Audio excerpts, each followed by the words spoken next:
Friends, today నేను discuss చేయబోయే movie 8 వసంతాలు. దీంట్లో నచ్చిన కొన్ని పాయింట్స్ నేను డిస్కస్ చేయబోతున్నాను. ఫస్ట్ వన్ వచ్చేసి మూవ్ ఆన్ అవ్వడం. అంటే మూవీలో ఎవ్రీ క్యారెక్టర్కి ఒక ప్రాబ్లం ఉంటుంది. ఆ ప్రాబ్లం తాలూకు పెయిన్ని వాళ్ళు మోస్తూ ఉంటారు. బట్ ఏ క్యారెక్టర్ కూడా మనకు స్టెబుల్గా ఉండదు.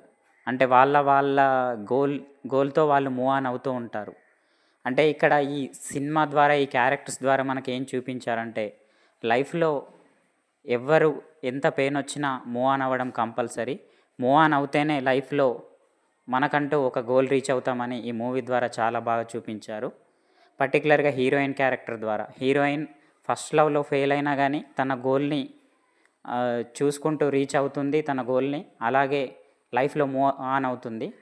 అలాగే heroine friend and other characters అందరూ వాళ్ళ ప్రాబ్లమ్స్ని పక్కన పెట్టి మూవ్ ఆన్ అవుతూ ఉంటారు. సో ఈ పాయింట్ అనేది నాకు చాలా బాగా నచ్చింది. అండ్ సెకండ్ వన్ వచ్చేసి మేల్ అండ్ ఫీమేల్ ఫ్రెండ్షిప్. అంటే ఈ మూవీలో కార్తిక్ ఎవ్రీ సిచ్యువేషన్లో ఒక ప్రాబ్లం ఫేస్ చేస్తూ ఉంటాడు. అండ్ ఎమోషనల్గా కానీ డిప్రెషన్ అవుతూ ఉంటాడు. కానీ శుద్ధి ప్రతి సిచ్యువేషన్లో కార్తిక్కి తోడుంటుంది. అంటే ఒక మంచి ఫీమేల్ ఫ్రెండ్ మన లైఫ్లో ఉంటే మనం ఏదైనా అచీవ్ చేయవచ్చు అని వీళ్ళిద్దరి ఫ్రెండ్షిప్ ద్వారా మనకు చాలా బాగా చూపించారు. నేను చాలా కనెక్ట్ అయిన పాయింట్ ఈ మూవీలో. ఒక మంచి ఆపోజిట్ జెండర్ ఫ్రెండ్ ఉంటే మన లైఫ్లో అన్ని ఎమోషన్స్ని కంట్రోల్ చేయొచ్చు, అలాగే అన్నీ షేర్ చేసుకోవచ్చు వాళ్ళతో.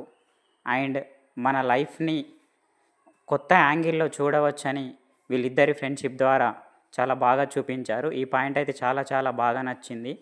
ఈ మూవీ చూసిన తర్వాత మనకు కూడా అనిపిస్తుంది మన లైఫ్లో కూడా శుద్ధి లాంటి ఒక ఫ్రెండ్ ఉండాలి అని చెప్పేసి. అంతలా మనకు వీళ్ళిద్దరి ఫ్రెండ్షిప్ అనేది కనెక్ట్ అవుతుంది. థర్డ్ వన్ వచ్చేసి హీరోయిన్ క్యారెక్టరైజేషన్. అంటే ఈ మూవీలో హీరోయిన్ ఒక ఫైటర్గా చూపించారు. ఫైటర్ మీన్స్ తన ఎమోషన్స్ని తాను కంట్రోల్ చేసుకుంటుంది అండ్ తన జర్నీలో తాను ఉంటుంది. ఇంకా ముఖ్యంగా నచ్చిన పాయింట్ ఏంటంటే, తన ఫెయిల్యూర్కి ఎవరినో రీజన్ని చేయదు. తన ఫెయిల్యూర్కి తానే రీజన్గా భావించి తన జర్నీలో తాను ముందుకెళ్తూ ఉంటుంది. అదే జర్నీలో తనకి ఇంకా బెటర్ లైఫ్ దొరుకుతుంది. అంటే హీరోయిన్ క్యారెక్టర్ ద్వారా మనం ఏదైనా కోల్పోతే అక్కడే స్టెబుల్గా ఉండకుండా మూవ్ ఆన్ అయిపోతే మనకి ఇంకా చాలా మంచి లైఫ్ దొరుకుతుంది అని హీరోయిన్ క్యారెక్టర్ ద్వారా చూపించారు.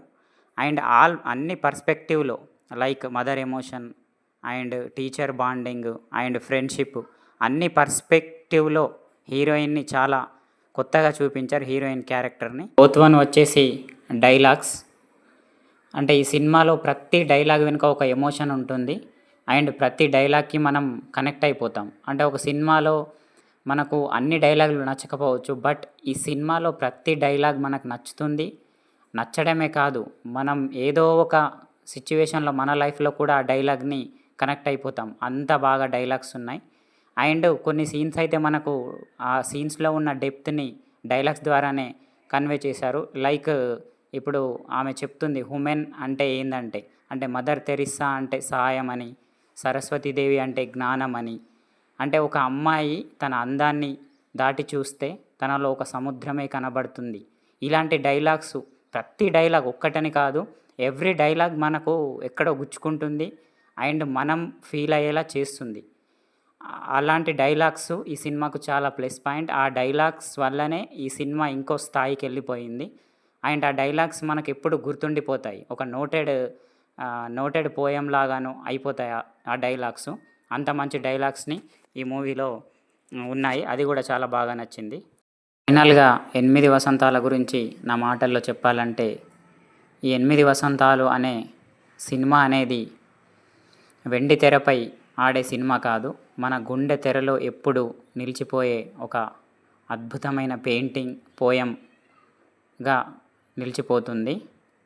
ఇది గాయస్ ఈరోజు ఈ మూవీ డిస్కషన్. మరిన్ని మూవీస్ డిస్కషన్ అండ్ రివ్యూస్ కోసం మన ఛానల్ని సబ్స్క్రైబ్ చేసుకోండి. అండ్ ఈ డిస్కషన్ మీకు నచ్చితే ఈ ఛానల్ని షేర్ చేయండి, సబ్స్క్రైబ్ చేసుకోండి. Thank you.